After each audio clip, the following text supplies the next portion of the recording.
Hey there, hey, it's Tom Romeo again from PCS, it's Practical Compliance Solutions. And today I want to cover a subject that will be helpful maybe sometime in the future. We don't know.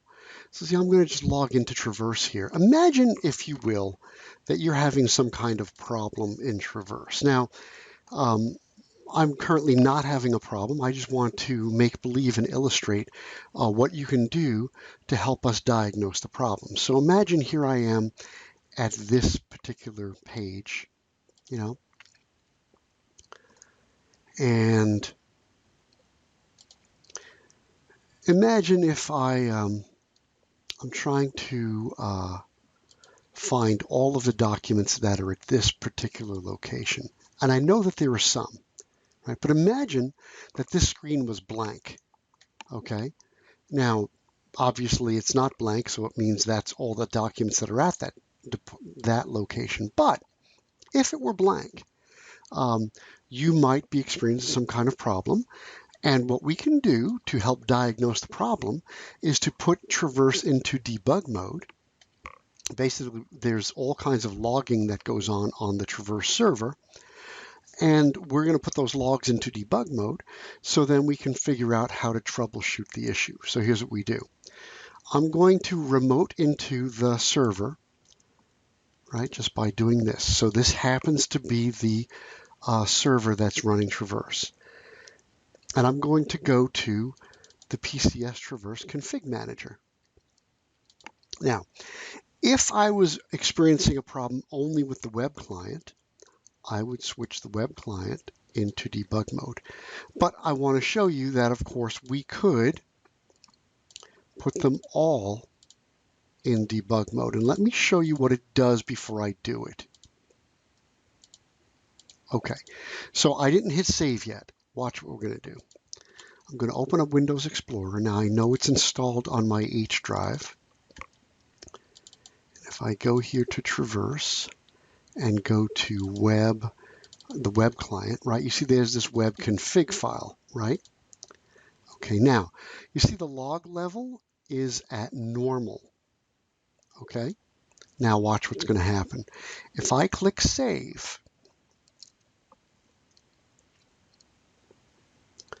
it's going to save all of those config files using the log level equal to debug, and then it's going to restart Traverse for me using the new config values. So there it is, it's done.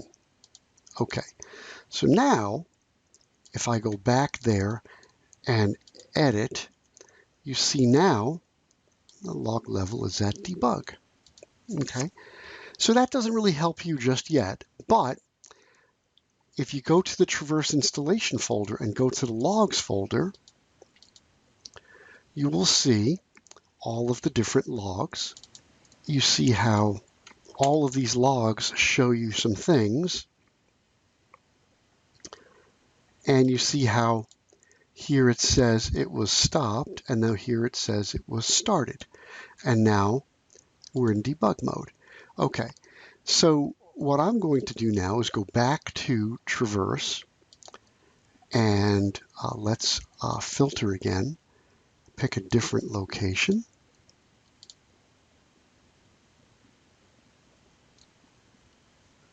And you see it logged me out, and that makes sense because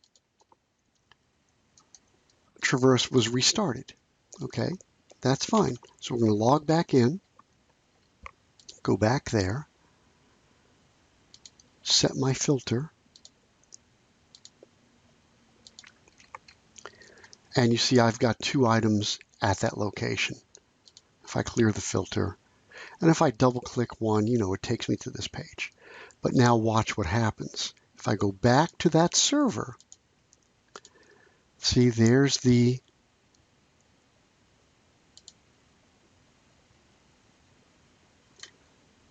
this is a little bit different. Here are all the logs, but because this is a multi-tenant server, that particular log happens to be in a different place. So this won't happen to you. All of your logs will be in the same place, but because I have multiple customers multiple demos on this server, my log happens to be in a different place for that. So I'm going to I'm going to show you where that is, but yours would never be here. Okay, so I have an H&R Block, and here are my web client logs. Okay, and then if I go into this web client log, you see how now I've got a verbose listing of everything that's happening, including SQL,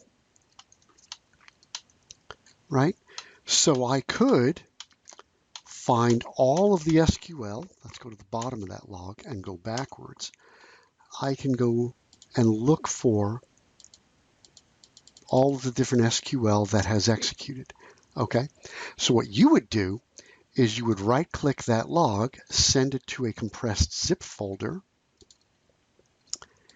and then you would copy that and email it to me, that zip, right? Or, in your case, you can go and highlight all of the logs in the Traverse Logs folder, right-click, say Send to compressed zip folder, and then copy that zip and send it to me.